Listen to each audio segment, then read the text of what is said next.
ನೀವು ಫ್ರೆಂಡ್ಶಿಪ್ ಅಂತ ಹೇಳ್ತಿದ್ರ ಬಟ್ ಹೊರಗಡೆ ಏನಂತಂದ್ರೆ ನಿಮ್ದು ಐಶ್ವರ್ಯ ಅವ್ರದ್ದು ಹಾಗೇನೆ ಅನುಷಾ ಅವ್ರದ್ದು ಟ್ರಯಾಂಗಲ್ ಲವ್ ಸ್ಟೋರಿ ತರ ಒಂದ್ ಸಿನಿಮಾ ತರಾನೇ ನೋಡ್ತಿದ್ರು. ಹೌದು, ಅದೊಂದು ಸಿನಿಮಾನೇ ಬಂದಿತ್ತಲ್ಲ, ಅಲ್ಲೇ ತೋರ್ಸಿದ್ರು.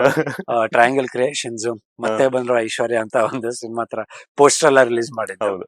ಸೊ ಅದು ಟ್ರಯಾಂಗಲ್ ಅಂದ್ರೆ ಏನಾಗಿತ್ತು, ಇವ್ರ ಜೊತೆ ಮಾತಾಡುವಾಗ ಅನುಷಾ ವಾಸ್ ಅವೇ, ಅವ್ರ ನರ್ಕದಲ್ಲಿದ್ದಾಗ ಬರೀ ನಾನು ಐಶ್ವರ್ಯ ಜೊತೆ ಟೈಮ್ ಸ್ಪೆಂಡ್ ಮಾಡ್ತಿದ್ದೆ. ಓ ಏನ್ ಧರ್ಮ, ಯಾರೋ ಹೊಸ ಫ್ರೆಂಡ್ ಸಿಕ್ಬಿಟ್ರೆ ಹಳೆ ಫ್ರೆಂಡ್ ಮಾಡ್ತಿರ್ತೀರ ಅಂತ ಈ ತರ ಪಾಪ ಅವ್ರ.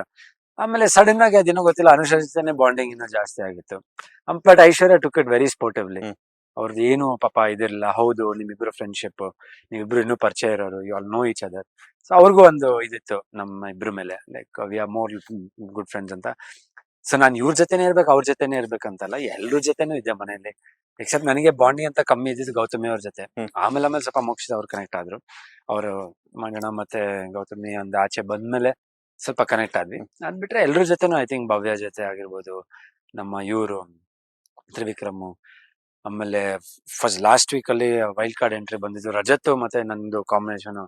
ರಜತ್ ಹೋಗ್ತಿದ್ದೀರಾ ಬ್ರೋ, ಮನೇಲಿ ನೀವು ಇದ್ದಿದ್ದು ಒಬ್ರು ಒಳ್ಳೆಯವ್ರು ಡೈಲಾಗ್ ಅದು ಬರುತ್ತೆ. ಆಮೇಲೆ ನಾನ್ ತಪ್ಕೊಂಡೇತೀನಿ, ಹಂಗೆ ಹೇಳ್ಬೇಡಪ್ಪ, ಎಲ್ರು ಒಳ್ಳೆಯವರೇ ಇಲ್ಲಿ. But very sweet of him ಅದೆಲ್ಲ ಮಾತಾಡೋಕೆ. ಅಂಡ್ ಇವ್ರು ಬಂದಾಗ ನಂಗೆ ಫ್ರೆಂಡ್ ಅಂತ ಹೇಳ್ತಾರೆ. ಯಾರ ಜೊತೆ ಫ್ರೆಂಡ್ಶಿಪ್ ಮಾಡಕ್ ಇಷ್ಟಪಡ್ತೀನಿ ನನ್ನ ಹೆಸರು ಹೇಳ್ತಾರೆ.